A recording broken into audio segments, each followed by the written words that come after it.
En el nombre de Cristo Jesús oramos, Padre eterno. Amén. Muchas gracias, mi querido hermano Javier, y gracias. Gracias a todos ustedes que se dan cita en esta mañana para escuchar la palabra, para estar juntos, para tener esta linda comunión. Continuamos con este tremendo desafío de estudiar el Sermón del Monte, de aprender acerca de ser ciudadanos del reino de los cielos. Y entramos al tema. Recuerde que estamos ya en la séptima sección ya de relaciones. Estamos mirando las relaciones los unos con los otros.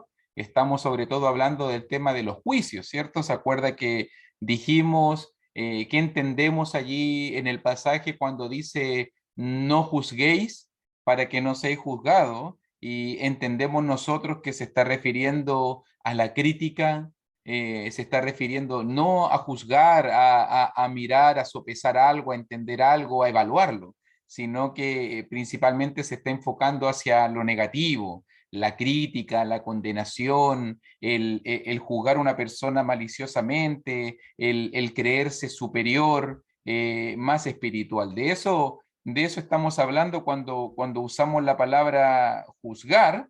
Y también estuvimos mirando algunos motivos de por qué no debemos juzgar. Me recuerdo que dimos 5 motivos por qué Jesús realmente nos invita a no juzgar en cuanto a, porque a veces juzgamos parcializadamente, a veces nuestros juicios son parcializados, con favoritismo, con acepción de personas, a veces juzgamos sin toda la información, sesgadamente, a veces juzgamos los motivos, las intenciones, nos metemos en el corazón, creemos saber lo que hay en el corazón del hombre, y esa no es una facultad que tenemos, sino nosotros no podemos saber lo que hay en el corazón del hombre.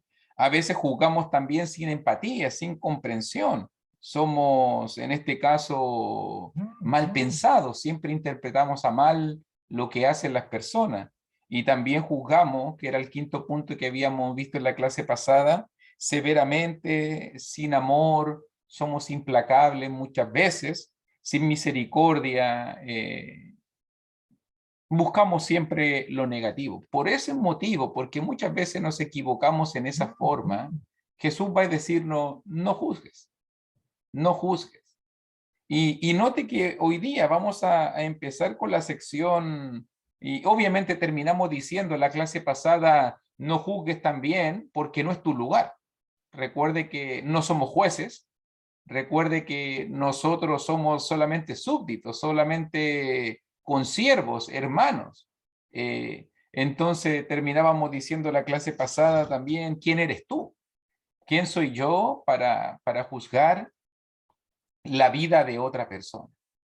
Entonces, hoy día vamos a comenzar con capítulo 7 de Mateo, versículo 3 al 5, y note muy bien lo que vamos a estar. Seguimos con el mismo tema. Recuerde que arriba lo que estamos mirando es el juicio destructivo, la crítica destructiva, y ahora va a decir en 7.3 al 7.5. Vamos a buscarle la palabra. Dice, ¿y por qué miras? ¿Y por qué miras la paja que está en el ojo de tu hermano y no echas de ver la viga que está en tu propio ojo? ¿O cómo dirás a tu hermano, déjame sacar la paja de tu ojo y aquí la viga en el ojo tuyo? Hipócrita. Saca primero la viga de tu propio ojo y entonces verás bien para sacar la paja del ojo de tu hermano. ¿Te fijas muy bien? Interesante que Jesús ya use la palabra hipócrita. Recuerde que en capítulo 6 la usó bastante hablando de los religiosos judíos. Cuando hablaba de la limosna, la oración y el ayuno, nuevamente va a hablar acerca del hipócrita. Ahora, pensando muy bien entonces en el punto, miremos estos pasajes. Y yo creo que si hay algo muy cierto, si hay algo muy claro, es que Normalmente, cuando se trata de mirar las faltas, mire, cuando tratamos de mirar las faltas, los pecados, siempre preferimos, no me deje de mentiroso, siempre preferimos mirar los pecados, las faltas de los otros, antes que las nuestras. Antes que las nuestras. Es así. Siempre preferimos, no es que siempre lo hacemos, pero en preferencia siempre estamos más inclinados a mirar la falta de las demás personas. Note que Jesús va a usar una imagen un poco chistosa, un poco ridícula, tiene que decirse, que grafica esta gran verdad. Porque allí en versículo 3 nos presenta, imagínese un hombre, esta es la imagen en jocosa, en simples palabras, o sea, imagínese un hombre de cuyo ojo surge un tronco, un madero grande, un madero enorme.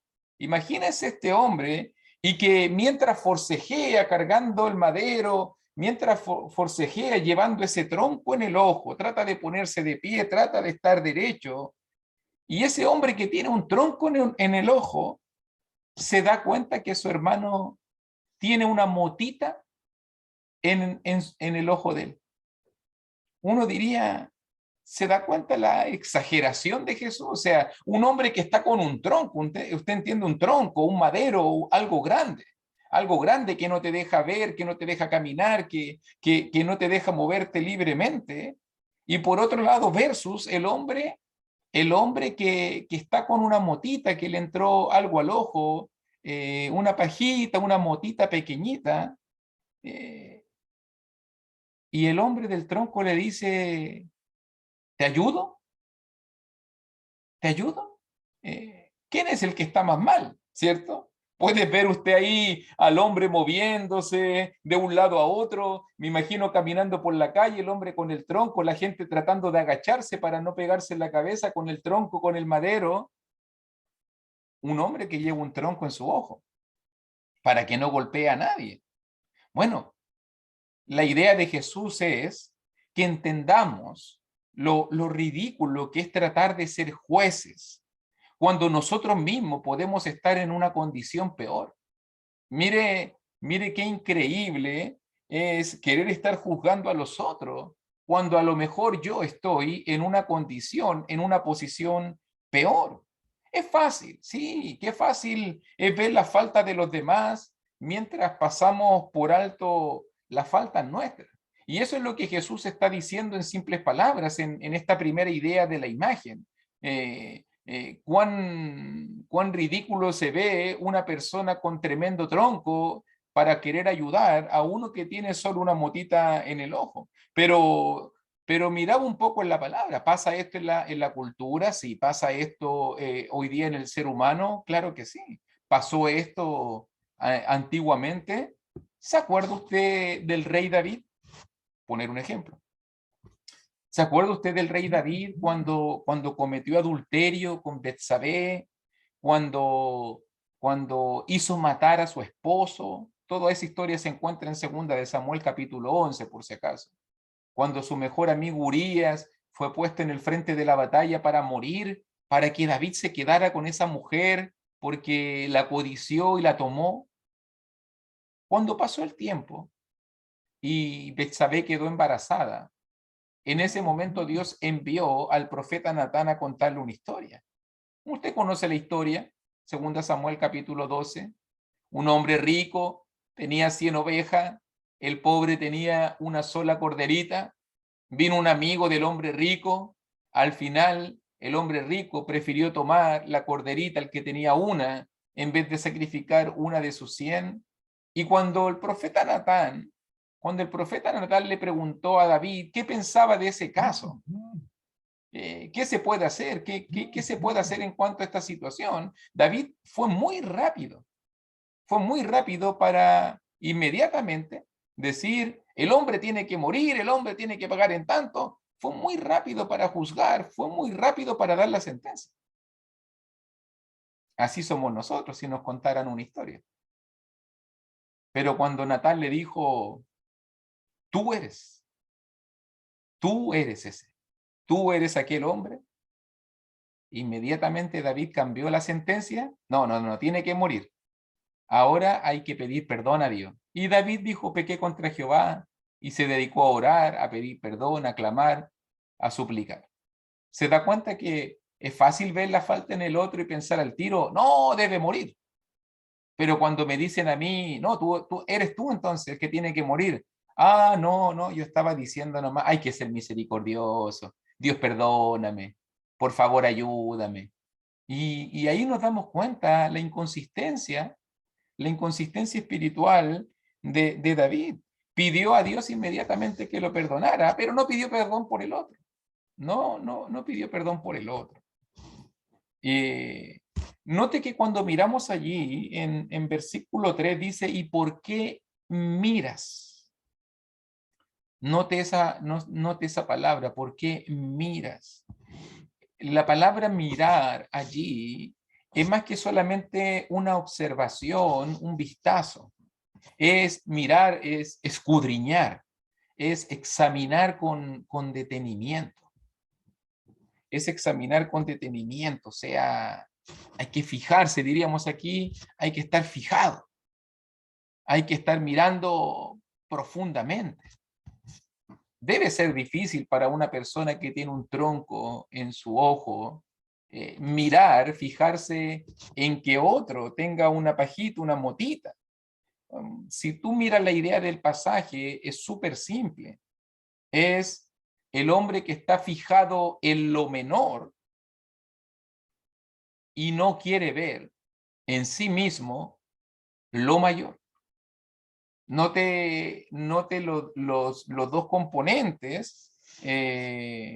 Cuesta mucho ver una motita. Me imagino que una persona que le diga, hoy te veo algo en el ojo, sería una persona que tenga una visión de águila. ¿Cierto? Que alguien me dijera, hoy noto que tienes algo en el ojo. ¿Cierto que sí?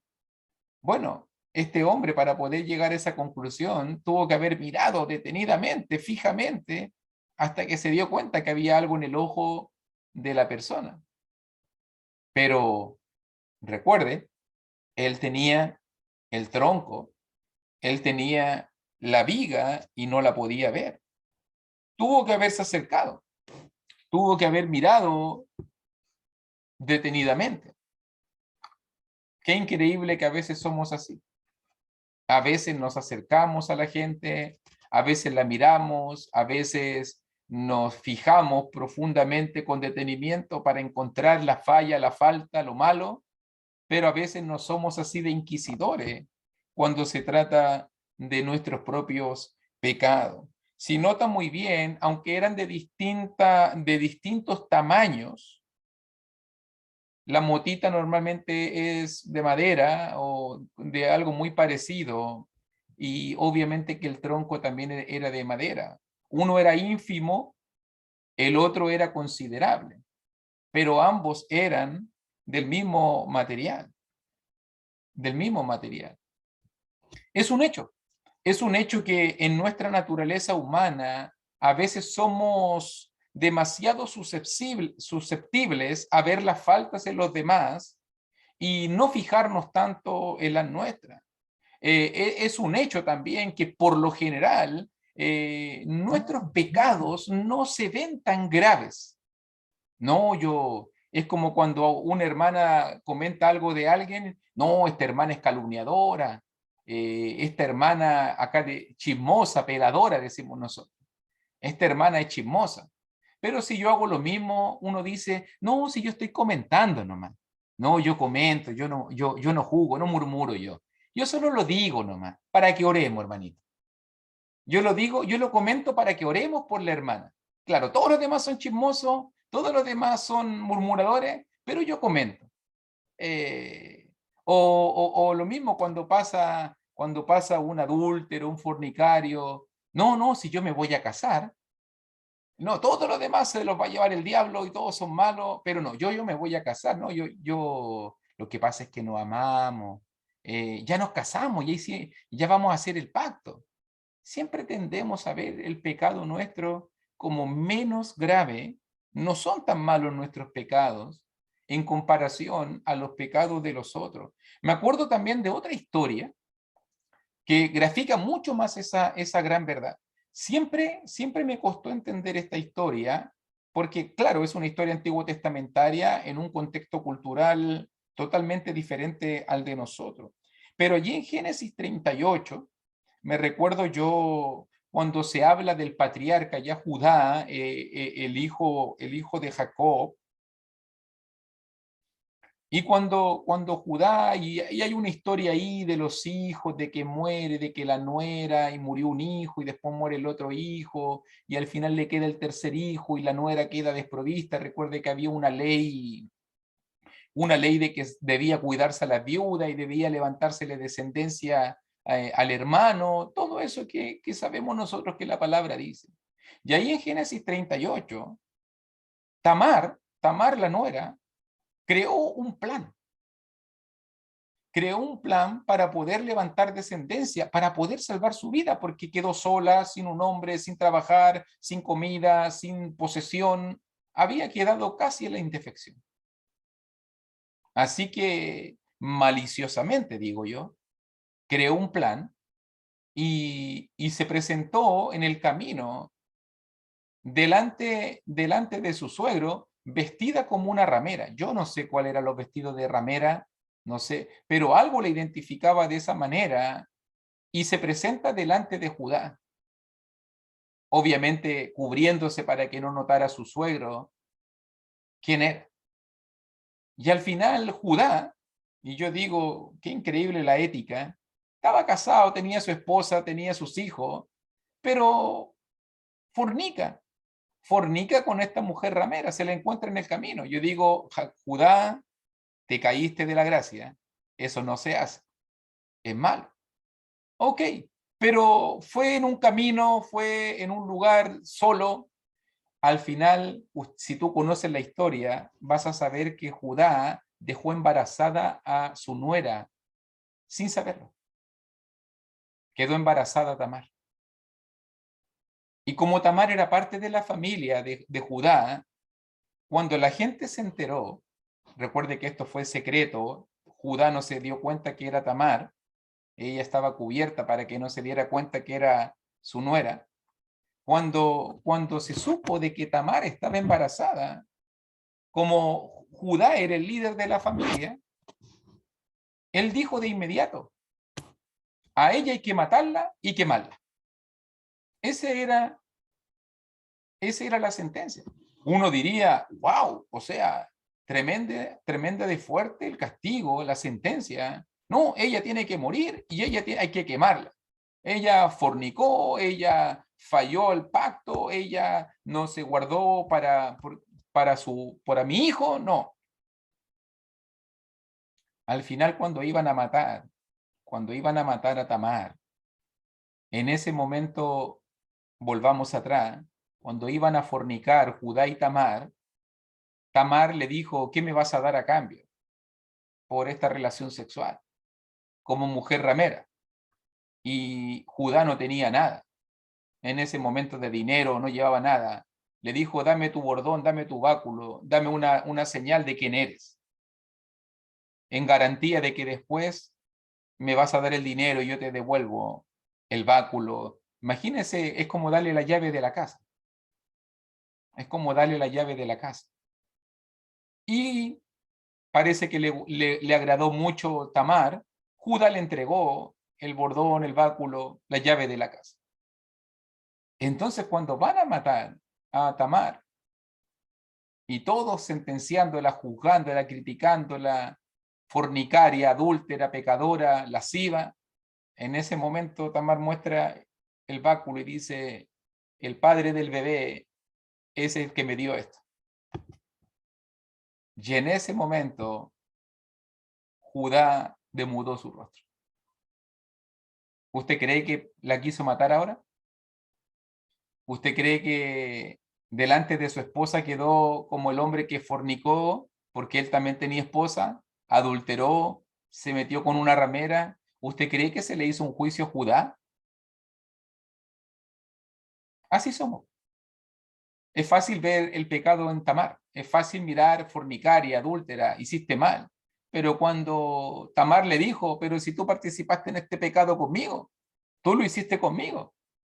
En ese momento Judá lo único que hizo fue mirar hacia otro lado, ponerse a silbar, cuidemos al niño, tú eres más justa que yo, tú estabas haciendo por cuidar tu vida, por salvar tu descendencia, y al final no hubo ningún juicio, todo lo contrario, se volvió en un baby shower, ¿cierto? Ya no la van a matar, ahora es un baby shower, todos contentos, felices porque la guagüita va a llegar.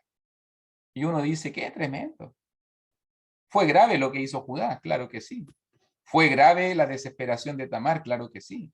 Pero te das cuenta que a veces cuando el mismo pecado se ve, se juzga, se mira, a veces lo encontramos como algo diferente. Por si acaso, toda esta historia que yo estoy relatando aparece ahí en Génesis 38, el desenlace sobre todo de versículo 24 al versículo 26.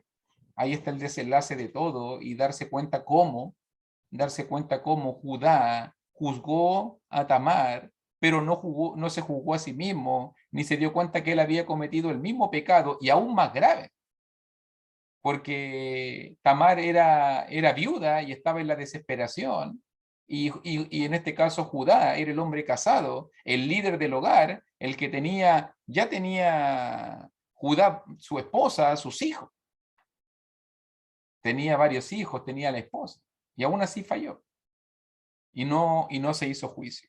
Entonces, entendiendo muy bien la imagen de versículo 3, versículo 4, Jesús usó deliberadamente esta ilustración de los artículos de madera, dicho simplemente, dicho de una manera simple, lo que Jesús nos está diciendo entre líneas es, aquí vemos una persona con un pecado del tamaño de un tronco, y aquí vemos a una persona con un pecado del tamaño de una motita, de una pajita.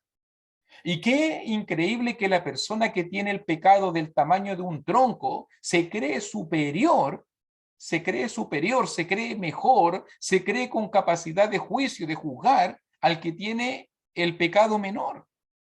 Qué increíble. Sí, algo que es interesante aquí, el contraste de lo menor a lo mayor. La motita es lo menor, el tronco es lo mayor. Qué increíble que nos fijamos tanto en lo menor, en la más mínima falta, en el error, en la palabra maldicha, en la mala actitud. Estamos hurgueteando siempre y escudriñando hasta que encontramos algo malo. Hasta que encontramos algo malo. Y nos desenfocamos realmente de nuestras verdaderas faltas, necesidades, pecados. Lo malo que hago yo, no me importa. Pero lo malo que haces tú, eso sí me importa. Eso es lo que pongo como excusa. ¿No se ha dado cuenta que cuántas personas no son así cuando dicen, ¿y por qué tú no vas a la iglesia? No, es que todos son pecadores. No, es que este pecó. No, es que este me hizo mal. No, es que este no me saludó. No, es que este tuvo una mala actitud. No, es que este no me amó. Si usted se fija y uno le preguntara a la persona, ¿y acaso tú no tienes falta? ¿Y acaso tú no has fallado? Y ahí uno se da cuenta de inmediato. ¿Acaso tú no tienes falta? ¿No has pecado? ¿Que estás tan fijado en el pecado del otro? No he escuchado a nadie que me haya dicho, se lo digo honestamente, no he escuchado a nadie que me ha dicho, hermanito, ¿por qué ya no se está congregando? ¿Por qué dejaste a Dios y la iglesia? No, hermano, es que soy tan pecador y miré mi falta y vi que la iglesia se esfuerza por ser pura y dije, no, mejor me voy. Nunca he escuchado a alguien así. Que no debería hacerse, pero nunca. No, siempre, no, es que yo soy bueno, no, es que yo soy justo y la iglesia es mala y los hermanos son malos. No, y este pecó.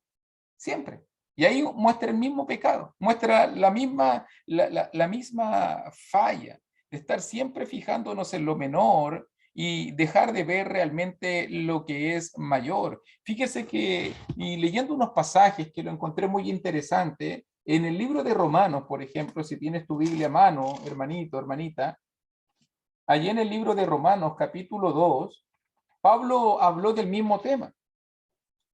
Y en Romanos, capítulo 2, por ejemplo, versículo 1, para iniciar, aunque todo el capítulo se centra en esto, vamos a leer algunas lecturas parcializadas. Dice ahí en Romanos capítulo 2, versículo 1, mire lo que está mencionando. Por lo cual eres inexcusable, oh hombre, quien quiera que seas tú que juzgas, pues en lo que juzgas a otro, te condenas a ti mismo, porque tú que juzgas, haces lo mismo. ¡Qué inconsecuencia! ¡Qué peligroso es juzgar a otros! Porque puedo caer en la inconsistencia espiritual. Tú que juzgas a otro, tú que te fijas en las fallas de otro, dice Pablo, tú que condenas y criticas a otro, te condenas a ti mismo porque tú también haces pecado, tú también haces lo mismo.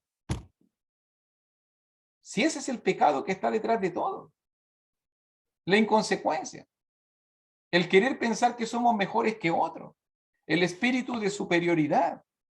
¡Qué peligroso! Mire que la lectura continúa, y allí también en capítulo 2, pero versículo 21 al versículo 24, miren lo que Pablo le dice también a estos religiosos judíos.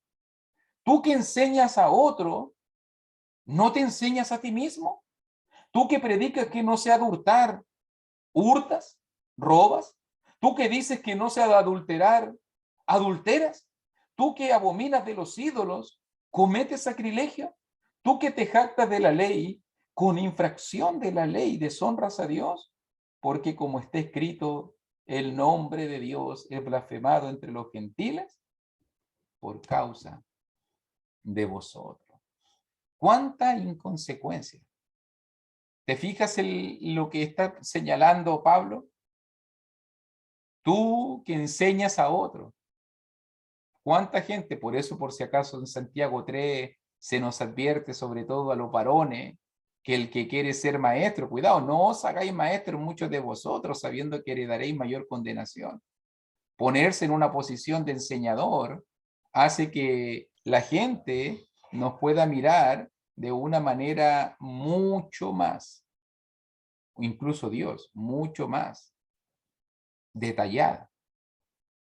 Entonces, tú que enseñas a otro, ¿no te enseñas a ti mismo? Si le dices a la gente algo, ¿por qué no lo vives? Dice Pablo. Si tú dices que no hay que robar, ¿por qué entonces te quedas con lo ajeno? Si tú dices que no hay que adulterar y enseñas a otros que no hay que adulterar, ¿por qué entonces cometes inmoralidad sexual? Y tú que dices que no hay que ser pagano, profano, ¿por qué al final deshonras a Dios cometiendo sacrilegio? ¿Por qué tú que dices tanto y te jactas tanto de la ley de Dios, al final pecas e infringe la ley de Dios? Pablo saca la conclusión. Ese pasaje que me incomoda tanto, tanto me incomoda Romanos 2:24, por causa nuestra. Por mi causa muchas veces los gentiles, por mi causa muchas veces los que no son hijos de Dios blasfeman el nombre del Señor, por mi conducta, por mis errores,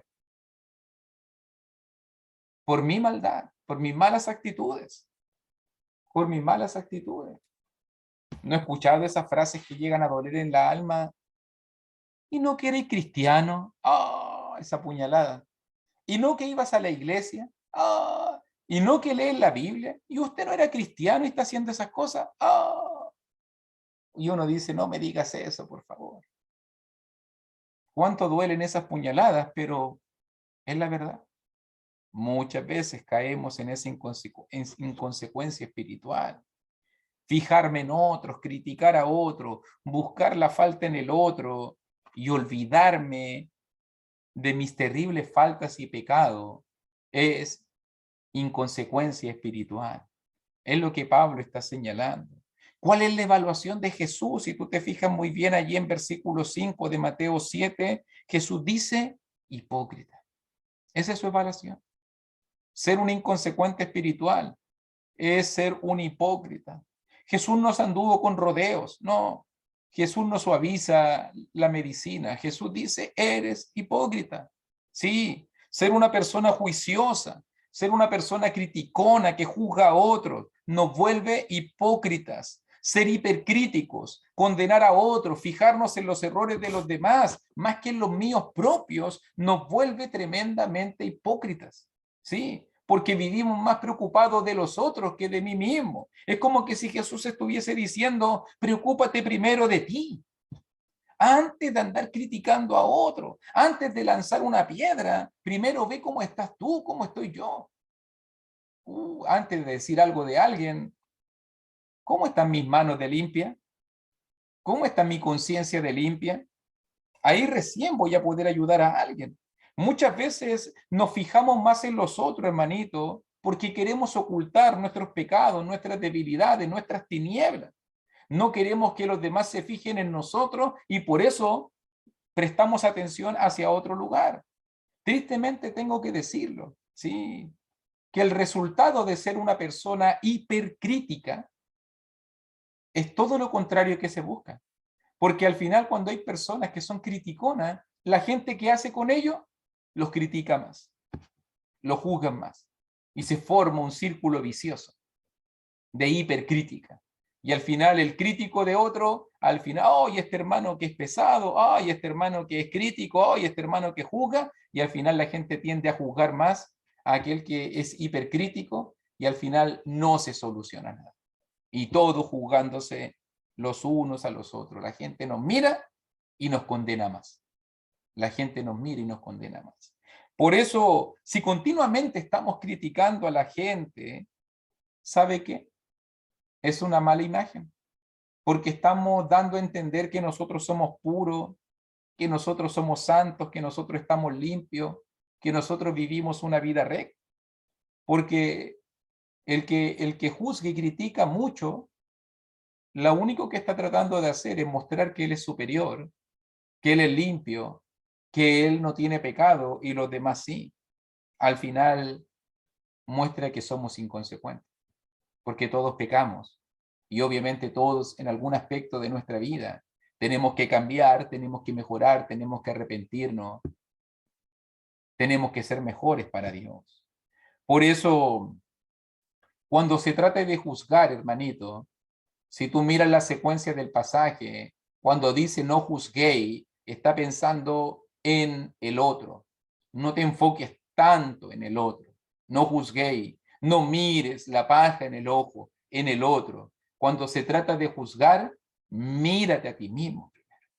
Mírate a ti mismo. Si vas a juzgar a alguien, júzgate a ti mismo. Ve realmente tu falla, ve realmente tu inconsecuencia, ve realmente... aquí en Chile tenemos un dicho, comienza por casa. Comienza por casa. Que significa de que primero comienzas por lo íntimo, por ti mismo, por ti mismo. Jesús dijo allí en el 5:5, saca primero la viga de tu propio ojo. ¿Lo nota o no? Esa es la conclusión de Jesús. Esa es la conclusión de Jesús. O sea, no está diciendo, no todos los juicios están prohibidos. Debo juzgarme a mí mismo personalmente. E incluso si estoy en la condición correcta, hipócrita, saca primero la viga de tu propio ojo y entonces verás bien para sacar la paja del ojo de tu hermano, para ayudarlo, para ayudarlo. ¿Te fijas la secuencia del pasaje? Saca primero.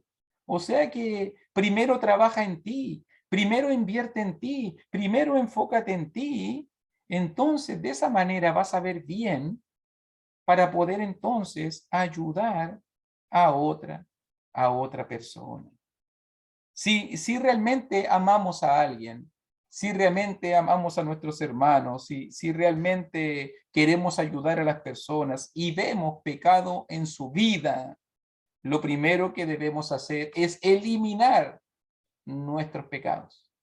Lo primero que debemos hacer es ponernos a cuenta nosotros para poder ayudar a las otras personas. Eso es lo que está implícito allí en 7:5 ahora. Sí.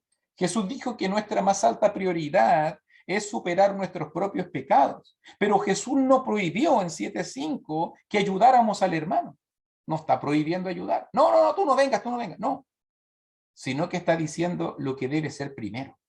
Primero saca la viga de tu ojo, para que de esa manera entonces tú puedas ayudar a tu hermanito, a tu hermanita. Alguien se preguntó por ahí, ¿qué debemos hacer entonces cuando quitamos la viga? ¿Qué debo hacer entonces cuando quito la viga de mi ojo? Por lo menos hay algunos pasajitos que quiero mirar, hermanito, antes de terminar. ¿Qué debemos hacer cuando encontramos la viga en mi ojo y la quitamos? Por ejemplo, en Gálatas 6, un buen consejo de Pablo, por eso quiero leerlo, hermanito. En Gálatas capítulo 6, hablando de algo muy parecido, dice allí en Gálatas 6, versículo 1, versículo 2, hermanos, si alguno fuere sorprendido en alguna falta, vosotros que sois espirituales, restauradle con espíritu de mansedumbre, considerándote a ti mismo, no sea que tú también seas tentado. Sobrellevad los unos las cargas de los otros y cumplid así la ley de Cristo. ¿Notas la idea de Pablo, hermanito? El pecado puede sorprendernos, dice Gálatas 6:1. Sí, el pecado puede dañarnos, puede hacernos caer. Nuestros hermanos, yo mismo puedo caer. ¿Qué podemos hacer entonces para poder ayudar a las personas? Pablo dice, restáuralo. Restáuralo con espíritu de mansedumbre, con humildad. Restáuralo con misericordia, con una actitud espiritual. Pero note bien, ¿cuál es esa actitud espiritual? ¿Cuál realmente es ese corazón? Ayúdalo a sacar la paja en el ojo, diría Jesús. Hazlo con respeto, hazlo con amor, hazlo con humildad, pero sobre todo, considerándote tú primero, que yo también puedo caer en el pecado, que tú también puedes ser tentado, que nosotros podemos caer también. ¿Cómo me gustaría que me ayudaran si yo cayera? ¿Cómo me gustaría que me hablaran? ¿Cómo me gustaría que me trataran? ¿De qué manera me gustaría que me ayudaran si yo fuera sorprendido por el pecado y cayera? Pablo diría, haz eso. De la misma manera como te gustaría que te trataran, te hablaran, te ayudaran, de la misma manera. Así cumplimos la ley de Cristo, dice Pablo, ayudándonos a llevar las cargas los unos a los otros. Ayudar, no criticar, restaurar, no condenar y juzgar. Ayudar. Ayuda a tu hermano, restáuralo, vuélvelo a su posición. Me recuerdo también que Santiago, otro pasaje, que dice lo mismo. También Santiago nos dice en capítulo 5, en versículo 19 y versículo 20, allí últimos pasajes del libro de Santiago. Hermanos, si alguno de entre vosotros se ha extraviado de la verdad y alguno le hace volver, sepa que el que haga volver al pecador del error de su camino, salvará de muerte un alma y cubrirá multitud de pecado. Nota allí Santiago 5:19, es posible, hermano, que un cristiano se extravíe de la verdad. Peor aún, dice el pasaje, entre vosotros, o sea, en la iglesia, o sea, en la comunión, dentro de los hermanos, participando en las reuniones, tomando la cena del Señor. Aún allí se puede extraviar una persona entre vosotros. Una persona se puede estar en la reunión cristiana y aún así estar extraviado de la verdad. Pero, ¿qué debemos hacer según el pasaje? ¿Juzgarlo? ¿Murmurar de él? ¿Condenarlo? ¿Criticarlo? No. Hacerlo volver. Restaurarlo. Ayudarlo. Volverlo a su lugar. Volverlo a la comunión con el Señor. Esa es la actitud cristiana correcta cuando vemos a nuestros hermanos caer. Ayudarlo a sacar la paja de su ojo. Ayudarlo en su vida espiritual. obviamente en una actitud de amor, de misericordia, ayudándolo como nos gustaría a nosotros que nos ayudáramos si cayéramos. Quitan la viga para ayudar al otro, a quitar su motita, la pajita en el ojo. Comienza por casa, dice Jacobo, y allí estarás listo para poder comprender y ayudar a las demás personas en sus caídas y en sus debilidades. Último ejemplo, y más importante aún. ¿Te acuerdas que una vez a Jesús le presentaron una mujer adúltera, sorprendida en el mismo acto?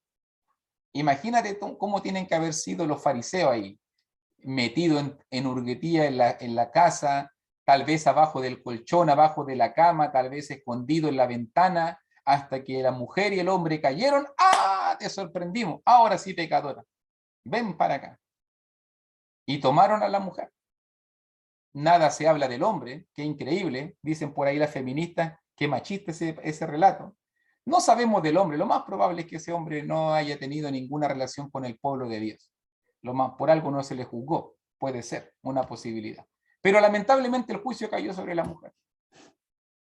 Y los fariseos decían, la ley dice, hay que apedrear a tales mujeres, Jesús. Usted sabe que todo era una maquinación para tentar a Jesús y para que Jesús cayera en la trampa que tenían estos fariseos. Pero tú sabes, Jesús no cae en trampa, Jesús es perfecto, Jesús es maravilloso.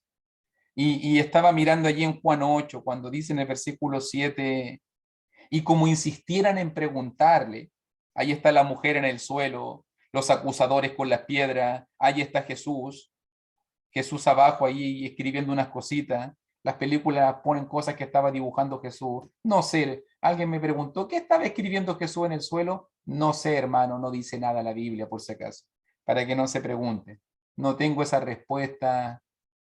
No sé lo que Jesús está escribiendo en el suelo. Entonces se enderezó y les dijo, el que de vosotros esté sin pecado, sea el primero en arrojar la piedra contra él. Note el énfasis del pasaje, porque este pasaje se malentiende mucho. Mira el pasaje muy bien. Jesús no dijo, por si acaso, hermanito, Jesús no dijo que no debe lanzársele una piedra. Jesús no dijo eso, ¿cierto? Sino que Jesús dijo que el que esté sin pecado. ¿Notan lo que Jesús está diciendo? El que esté sin pecado. Nótalo muy bien. La ley decía, la ley recalcaba que cuando se adulteraba había que matar a la persona. Sí, eso decía la ley antiguo testamentaria. Pero nota nuevamente, te hago leer nuevamente la frase, el que esté sin pecado. O sea, en esa escena, la única persona que pudo haber lanzado la piedra, ¿quién era? Jesús. Jesús estaba sin pecado. Y si se hubiese bautizado una persona en ese momento, también estaba sin pecado y hubiesen sido dos los que hubieran lanzado la piedra. Pero Jesús era la única persona en esa situación que estaba sin pecado para poder juzgar y lanzar la piedra tal cual como la ley decía. O sea, nota lo que está diciendo el pasaje. Comienza por ti mismo. Primero está limpio tú de pecado, dice Jesús. Y allí recién vas a poder juzgar el pecado en otra persona. Exactamente la misma idea. Exactamente la misma idea.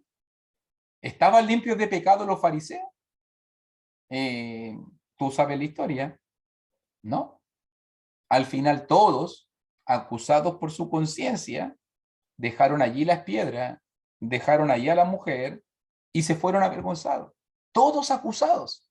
Todos sabían que no estaban limpios. Todos sabían que estaban más fijados en el pecado de la mujer que en sus propios pecados. Todos estaban mirando, en este caso, la paja en el ojo ajeno y no estaban sacando la viga en su propio ojo.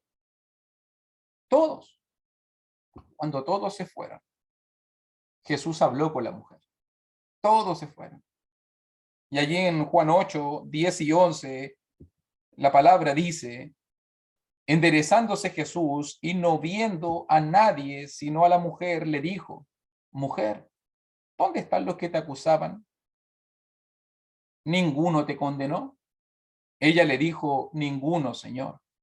Entonces Jesús le dijo, ni yo te condeno, vete y nótalo. Y no peques más. Jesús no evade el tema. No, era grave lo que esta mujer hizo. Fue infiel. Ser infiel es malo. Adulterar es malo. Jesús no evadió el tema. Jesús no dijo ni lo minimizó y dijo, no es malo lo que tú hiciste. No, Jesús no la eximió de la culpa. Pero lo que Jesús le dijo es, vete y no peques más. No quiero que cometas más adulterio.